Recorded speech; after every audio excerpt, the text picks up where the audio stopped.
Magandang araw! Samahan ninyo ako sa isang makabuluhang talakayan sa Filipino 4. Ako ang inyong guro sa Filipino, Teacher Claire.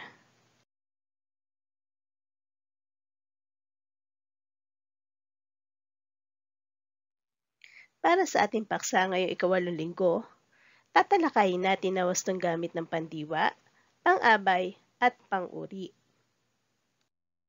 Layunin, nagagamit ng wasto ang pang-abay sa paglalarawan ng kilos. Nagagamit ng wasto ang pang-abay at pandiwa sa pangungusap. Nagagamit ng wasto ang pang-abay at pang-uri sa pangungusap. Marami ang nalilito sa wastong gamit ng pang-abay, pandiwa at pang-uri sa pangungusap. Talakayin natin at isa-isahin ang mga ito. Ano nga ba ang pang-abay? Ang pang-abay ay mga salita nagbibigay turing sa pandiwa, pang-uri o kapwa pang-abay. Narito ang iba't ibang uri ng pang-abay.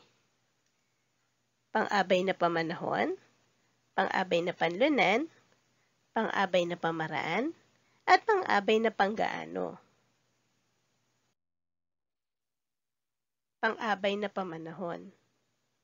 Ito ay nagsasaad ng panahon ng pagganap at sumasagot sa tanong na kailan. Mayroon itong 3 uri. May pananda, walang pananda, at nagsasaad ng dalas. Mga halimbawa ng may pananda: nang, sa, noon, kung, kapag, tuwing, buhat, mula, umpisa, hanggang. Halimbawa, kailangan mo bang pumasok araw-araw? Tuwing Pasko, nagtitipon silang mag-anak. Umpisa bukas ay dito ka na manunuluyan.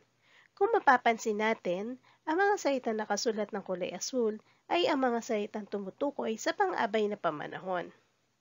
Tama! Sumasagot sila sa tanong na kailan. Kailan isinagawa o ginagawa ang kilos. Pang-abay na panlunan. Ito ay nagsasaad ng pook o pinangyarihan ng kilos. Ito naman ay sumasagot sa tanong na saan. Halimbawa, magbabakasyon ang kanilang pamilya sa Baguio. Nagsanay sila ng basketball sa plaza. Nagdidilig ng mga pananim si UV sa kanilang hardin. Kung mapapansin natin, ang mga salita nakasulat ng kulay asul ay mga pang-abay na panlunan. Tama, sumasagot sila sa tanong na saan. Pang-abay na pamaraan. Ito ay nagsasaad kung paano ginanap ang kilos o pangyayaring isinasaad ng pandiwa. Ginagamit ang panandang ng o na, ng. Ito ay sumasagot din sa tanong na paano. Paano nga ba isinasagawa ang kilos? Halimbawa, kinamayan niya ako ng mahigpit. Malakas umiyak ang sanggol. Masaya naghahabulan ng mga bata sa tubigan. Ang mga salitang nakasulat ng kulay asul ay mga salitang nagpapamalas ng pang-abay na pamaraan. Mahusay, sumasagot ito sa tanong na paano isinagawa ang kilos. Pang-abay na panggaano. Ito ay sumasaklaw sa bilang, dami, o halaga at sumasagot sa tanong na magkano o gaano. Nagsasaad din ito ng timbang o sukat. Halimbawa, tumaba ako ng 5 libra. Tumagal ng 1 oras ang operasyon. 1,000 ang bili niya sa mga binhi. Kung mapapansin natin, ang mga salita nakasulat ng kulay asul ang mga halimbawa ng mga pang-abay na panggaano. Mahusay, nagpapakita ito ng bilang o timbang at dami. Magaling! Binabati kita at lubos mong naunawaan ang pang-abay at iba't ibang uri nito. Ngayon naman, talakayin natin ang susunod nating paksa. Ano nga ba ang pandiwa? Ang pandiwa ay ang bahagi ng pananalita na nagsasaad ng kilos o galaw ng simuno ng pangungusap. Ito ay maaaring kilos o galaw ng tao, hayop o bagay. Halimbawa, kinuha ni Kian ang mga laruan sa mesa. Nagluto ng pananghalian ang nanay. Nagdilig ng mga halaman si China. Kung mapapansin natin, ang mga salitang nakasulat ng kulay asul ay mga salitang nagpapamalas ng kilos o galaw. Magaling! Tinatawag natin itong pandiwa. Para sa gawain sa pagkatuto bilang isa, isulat ang mga pandiwa na ginamit sa bawat pangusap.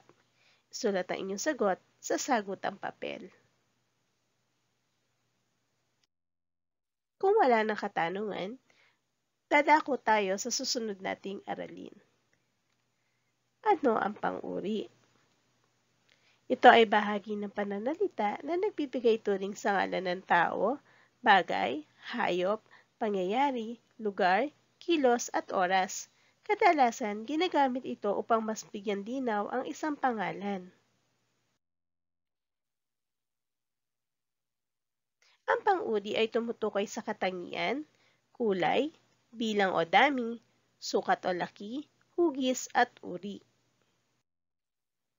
Halimbawa, mataas ang bahay na tinitirhan ni Charmaine. Makitid ang daan patungo sa barangay San Juan. Masarap ang inilutong adobo ni nanay. Kung mapapansin natin, ang mga salitang nakasulat ng kulay asul ay mga salitang naglalarawan o tinatawag nating pang-uri.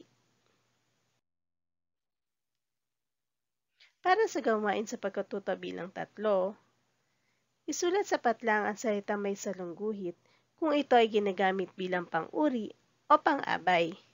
Gawin ito sa inyong sagutang papel. Tandaan, ang pariralang naglalarawan kung paano ginagawa ang kilos ay mga pariralang pang-abay na pamaraan. Ang pariralang tumutukoy kung saan ang pook o lunan na pinangyarihan ng kilos sa gawa ay mga pariralang pang-abay na panlunan. Ang mga pariralang nagsasabi kung kailan ginawa, ginagawa o gagawin ng kilos sa pangyayari ay mga pariralang pang-abay na pamanahon. Pag-aralan natin ang sumusunod na pangusap. Makulay ang suot niyang bestida. Ang salitang makulay ay isang pang-uri, samantalang ang salitang bestida ay pangalan. Inilalarawan ng salitang makulay ang bestida. Matangkad ang kuya ko. Ang salitang matangkad ay pang-uri, samantalang ang salitang kuya ay pangalan. Inilalarawan ng salitang matangkad ang kuya.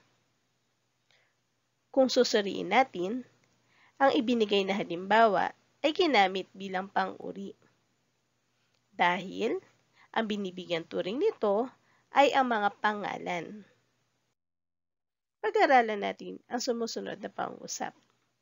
Malakas umiyak ang sanggol sa duyan. Ang salitang malakas ay ginamit bilang pang-abay. Binibigyan turing nito ang umiyak na isang pandiwa. Mahigpit na niyakap ng ina ang kanyang anak. Ang salitang mahigpit ay ginamit bilang pang-abay. Samantalang ang salitang niyakap ay isang pandiwa. Binibigyan turing ng salitang mahigpit ang niyakap. Kung susuriin natin, ang ibinigay na halimbawang mga salita ay ginamit bilang pang-abay dahil ang binibigyan turing nito ay pandiwa o salitang kilos. Para sa gawain sa pagkatuto bilang 4, basahin ang pangungusap at isulat ang PU kung ang salitang may salungguhit ay pang-uri at PA kung ito ay ginamit bilang pang-abay, bilugan ng pangalan, panghalip, pandiwang tinutukoy ng salitang nakasalungguhit. Gawin ito sa inyong sagutang papel. Tandaan, ang pandiwa ay tumutukoy sa salitang kilos o galaw. Ang pang-uri ay tumutukoy sa salitang naglalarawan. Samantalang ang pang-abay ay tumutukoy kung paano, kailan at saan isinagawa ang kilos. Paalala: kung may mga katanungan o bahagi ng aralin na hindi lubos na maunawaan, mangyari makapag-ugnayan sa inyong guro sa Pilipino o balikan ang video lessons na ito. Hanggang sa muli, maraming salamat!